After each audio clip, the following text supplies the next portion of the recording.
lugar de desembocadura hay un vaso anastomótico que une las venas lumbares de cada lado, denominado vena lumbar ascendente.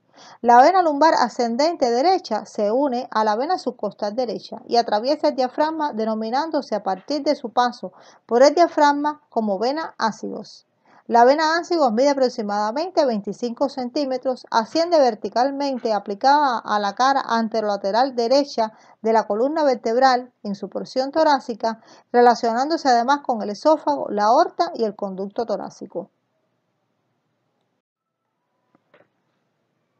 A nivel de la cuarta o quinta vértebra torácica, la vena ácigo se separa de la columna vertebral, dirigiéndose hacia adelante formando un arco que descansa por su concavidad sobre los elementos del pedículo pulmonar derecho, es decir, el bronquio, las venas y la arteria pulmonar derecha, terminando la vena ácigos en la vena cava superior.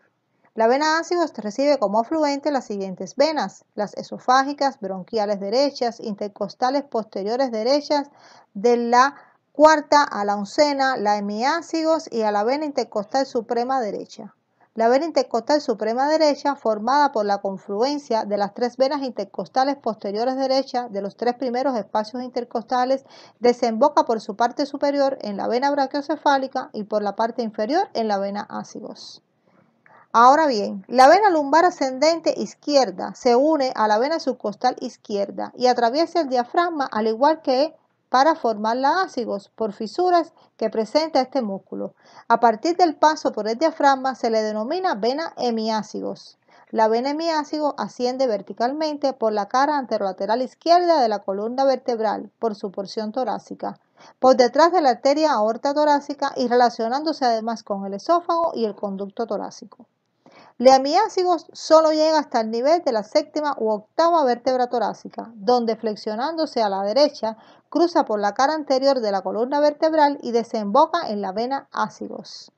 La vena hemiácigos recibe como afluente las siguientes venas: las esofágicas, mediastínicas, bronquiales izquierdas, intercostales posteriores izquierdas de la séptima a la oncena y la vena hemiácigos accesoria. La vena hemiácigos accesoria se forma de 3 o 4 venas intercostales posteriores de la parte superior del lado izquierdo, cuarta a la sexta intercostal, y sigue desde arriba hacia abajo por la cara lateral izquierda de la columna vertebral, desembocando en la vena ácigos. Siempre existe una anastomosis que une a la hemiácigos con la hemiácigos accesoria. La vena hemiácigos accesoria recibe por arriba a la intercostal suprema. Esta última se forma por las 2 o 3 primeras intercostales y desemboca por su extremo superior en la vena brachiocefálica izquierda. Observen en la imagen la vena ácigos formando un arco por encima de los elementos del pedículo pulmonar derecho y cómo desemboca en la vena cava superior. Las venas intercostales posteriores son una por cada arteria intercostal. Se forma de la confluencia de las venas del dorso, tórax y de los plexos vertebrales. Transcurren por el espacio intercostal junto con el nervio y la arteria intercostal. Las venas intercostales posteriores se anastomosan con las venas intercostales anteriores, afluentes de la vena torácica interna, y con las venas epigástricas superior e inferior. Estas venas se sitúan en el surco costal junto a la arteria y al nervio homónimo, siendo el nervio el elemento más inferior, lo que se debe tener en cuenta en la punción pleural y solo realizarla cerca del borde superior. La vena ácigos, hemiácigos y hemiácigos accesorias recogen la sangre de la mayor parte de las paredes del tórax y las vísceras contenidas en esta cavidad, y toda esa sangre va finalmente a la vena cava superior. La vena cava inferior es el tronco venoso de mayor calibre del organismo. Mide 25 centímetros de largo y es la encargada del drenaje venoso de las estructuras situadas por debajo del diafragma. Está situada a la derecha de la aorta abdominal. Se inicia a nivel de la cuarta o quinta vértebra lumbar, un poco por debajo y a la derecha de la bifurcación de la aorta, por la unión de las venas ilíacas comunes. Asciende verticalmente teniendo por detrás las vértebras lumbares, el músculo psoas mayor y la porción lumbar del diafragma. Luego se sitúa en la cara visceral del hígado, en el surco de la vena cava inferior, y pasa a través del orificio de la vena cava inferior del diafragma, entrando en la cavidad torácica, donde tiene un trayecto de 3 centímetros, desembocando en el atrio derecho del corazón, donde termina. Observen el inicio y la terminación de la vena cava inferior. Observen la relación de la vena cava inferior por detrás con las vértebras lumbares, con el músculo psoas mayor y a la izquierda con la arteria aorta abdominal. Otra de las relaciones anatómicas mencionadas por detrás es con la porción lumbar del diafragma. También se relaciona con los linfonodos. La vena cava inferior es retroperitoneal y tiene además por delante el hígado, el páncreas, el duodeno y las asas intestinales. En esta diapositiva podemos observar las relaciones de la vena cava inferior con el hígado, el páncreas, duodeno. En este corte transversal de la cavidad abdominal podemos observar algunas de las relaciones anatómicas mencionadas. Observen también la relación de la vena cava inferior con el riñón derecho y aunque no se observa, también se relaciona con la glándula suprarrenal derecha.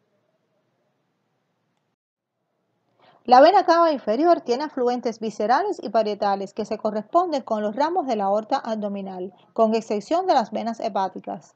Estos afluentes viscerales son las venas testiculares u ováricas, las venas renales, las venas suprarrenales y las venas hepáticas. O sea, estos afluentes viscerales pertenecen a las vísceras pares y al hígado. Las venas testiculares son dos por cada arteria homónima. Se inician en el testículo y van en la composición del cordón espermático. Se unen a nivel de la articulación sacroiliaca y forman una vena testicular a cada lado. La vena testicular derecha desemboca en la vena cava inferior, pero la izquierda desemboca en la vena renal izquierda. Las venas ováricas se inician en los ovarios, acompañan a las arterias homónimas y desembocan la ovárica derecha en la vena cava inferior, pero la ovárica izquierda desemboca en la vena renal izquierda.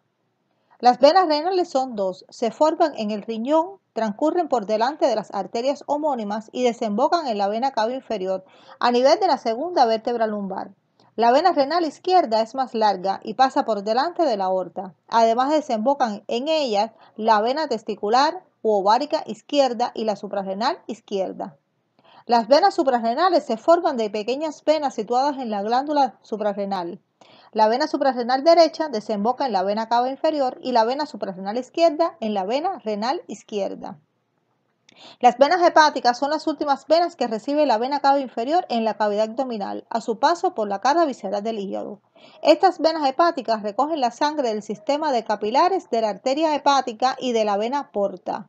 Estos capilares se unen y forman las tres venas hepáticas en el interior del hígado.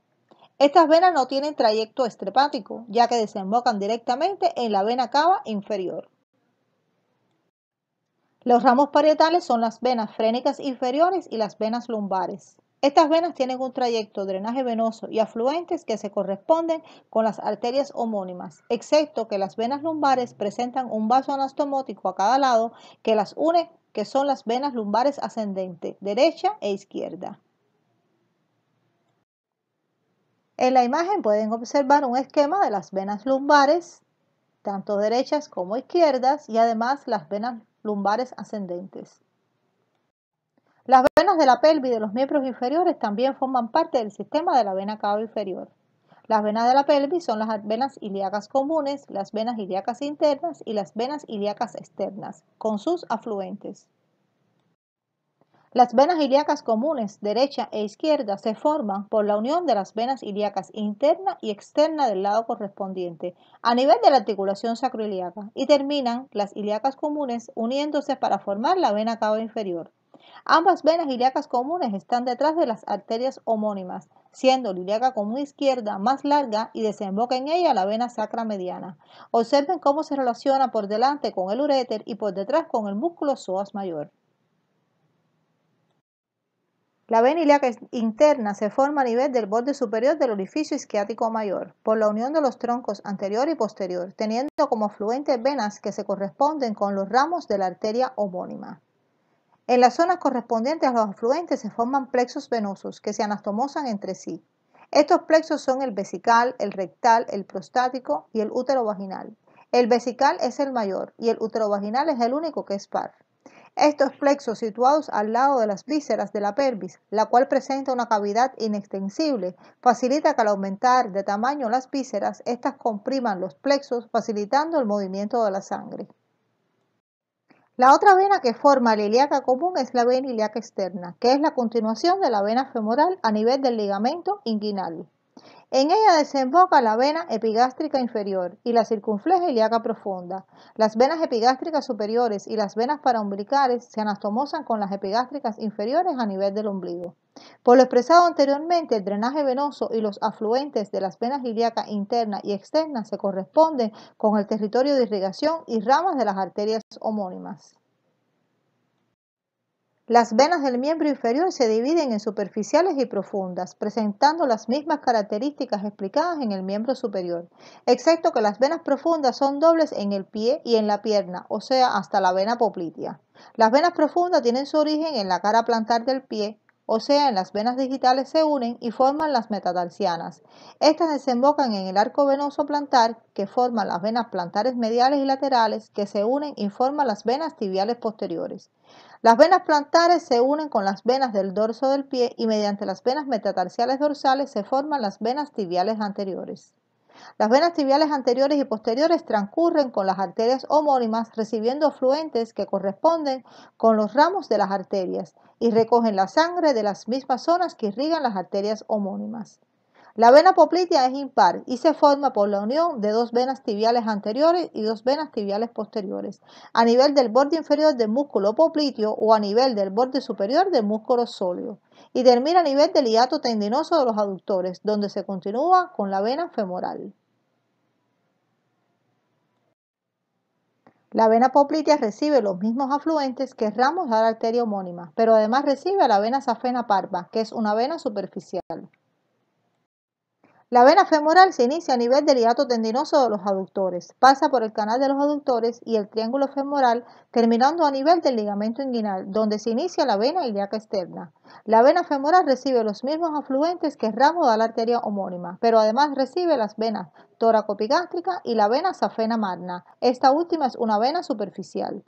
Las venas toracoepigástricas recogen la sangre de las venas subcutáneas de la cara lateral del tórax, que por su parte superior se unen a la torácica lateral, afluente del axilar, pero por su parte inferior se unen a la epigástrica superficial, afluente de la femoral, lo que constituye una vía derivativa que respecta la vena cava inferior. Como ya hemos mencionado, la vena femoral termina a nivel del ligamento inguinal, donde se continúa con la vena ilíaca externa. Observen en la imagen el paquete vasculonervioso femoral, donde la vena femoral es el elemento más medial, le sigue la arteria femoral y el elemento más lateral es el nervio femoral. Veremos a continuación las venas superficiales del miembro inferior. Las venas superficiales del miembro inferior son variables de un individuo a otro, pero se destacan dos venas, la vena safena parva y la vena safena magna, que nacen de las venas del dorso del pie. Las venas del dorso del pie se distribuyen de la misma forma que el dorso de la mano, constituyéndose después de varias uniones la vena metatarsiana dorsal medial y la vena metatarsiana dorsal lateral. La vena safena magna es la continuación de la vena metatarsiana dorsal medial. Se dirige hacia arriba pasando por delante del mariolo medial, por el lado medial de la pierna y por detrás del cóndilo medial de la tibia, hasta situarse en la cara anteromedial del muslo. Posteriormente pasa por delante del músculo sertorio y desemboca en la vena femoral. La vena safena magna, además de recoger sangre del tejido subcutáneo y piel, en ella pueden desembocar las venas pudentas externas, epigástrica superficial y circunfleja ilíaca superficial, por lo que ampliaría su territorio de drenaje venoso. La vena safena parva es la continuación de la vena metatarsiana dorsal lateral. Rodea por detrás y por debajo el mariolo lateral, pasa a la cara posterior de la pierna y a nivel del ángulo inferior de la fosa poplitea se profundiza desembocando en la vena poplitea. Las venas safenas tienen una gran cantidad de válvulas y en ellas se pueden observar dilataciones producidas por diversas causas. A estas dilataciones se le denominan varices. En la imagen pueden observar la vena safena parva desembocando en la vena poplitea. A continuación comenzaremos con el estudio del sistema de la vena porta. El sistema de la vena porta es un sistema venoso que empieza y termina en capilares. Empieza en los capilares del páncreas, vaso, yeyuno, ilio e intestino grueso y termina en capilares dentro del hígado. Este sistema está constituido por los capilares antes mencionados y las venas porta, lienal, mesentérica superior y mesentérica inferior. Recoge la sangre de los órganos impares de la cavidad abdominal con excepción del hígado.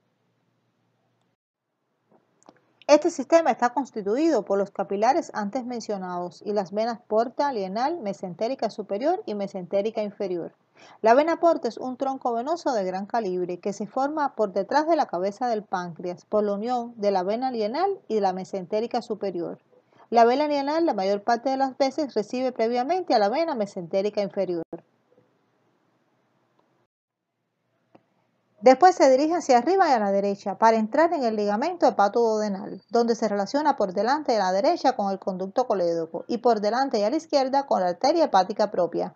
La vena porta llega al hilo hepático y se divide en ramas, una derecha y otra izquierda, que se distribuyen en el interior del hígado. Recibe muchos afluentes, entre los cuales se encuentran las venas gástricas derecha e izquierda, la vena prepilórica, la vena cística y las venas paraumbilicales. Estas últimas se inician en la pared abdominal anterior y se anastomosan con las venas epigástrica superior e inferior, epigástrica superficial y la tóraco-epigástrica.